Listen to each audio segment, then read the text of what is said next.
The mirage of good and bad. My boy, I have taught you many things regarding almost everything I know. I have taught you about history, ethics, philosophy, and life, said my grandfather. Yet despite this, there is one lesson that you must never forget, he said. And what is it? I replied. It is to be a wise man. Do you know what a wise man is? It's to be like you, I told him. My grandfather simply chuckled. Oh, son, I'm no wise man. But I do know what a wise man is. He looked at me with his serious yet calm expression.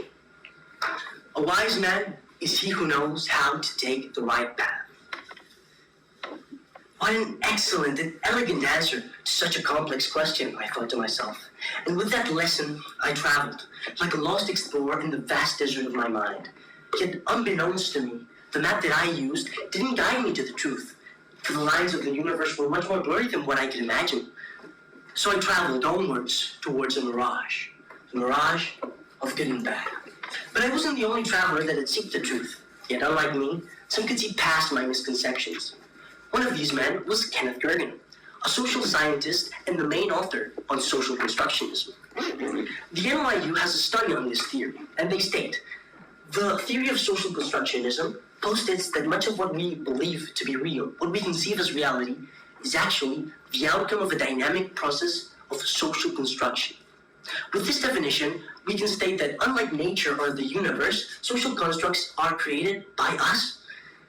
And with that definition, we can also say that good and bad are also social constructs created by us. But we don't only create our constructs, we also create our own personal narratives. An example of this is a study by one poll, which shows that 46% of Americans believe, hear me, that they're the best person they know.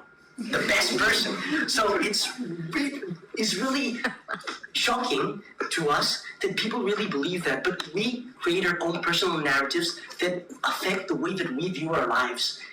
But Kenneth wasn't the only person that had been interested in the truth. For long, long ago, there was a wise man, you could say, the famous philosopher Friedrich Nietzsche, and he stated something similar. If a mosquito could create its own language, it would immediately, if not instantly, think of good and bad. Why does Nietzsche state that? Why would the mosquito immediately think of good and bad?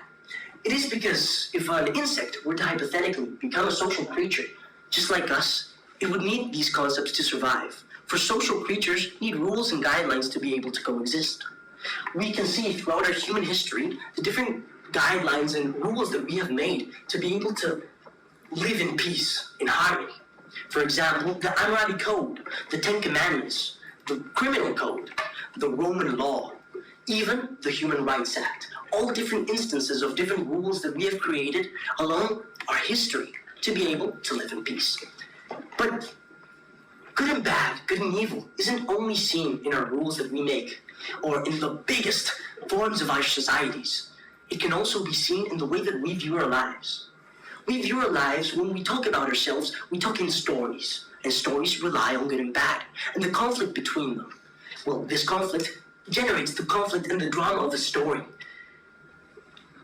But the thing is that we see this in everything that we tell in all of our media. For example, when we read a book, when we watch a movie, when we watch a television show, or when we hear an oral presentation about good and bad.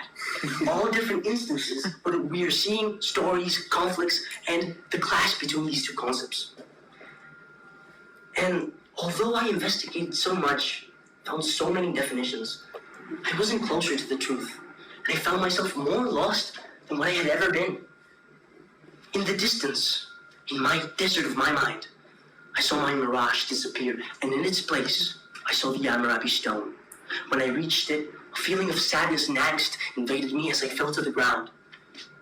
And as I looked up to the stars, I thought to myself, if everything is just a man-made construct, if everything is created by us, then would the answer even be valid if I too was creating it? But in that moment, I heard the voice of my grandfather call behind me. I stood up and looked back, and to my amusement, the writings of the stone had changed to what my grandfather had said all those years ago. The wise man is he who knows how to take the right path. In that moment, that instant, I realized that the truth was in front of me this whole time. For when I reached the mirage and found nothing in its place, I foolishly thought that good and bad didn't exist, but that wasn't the answer. The answer was that good and bad could be created.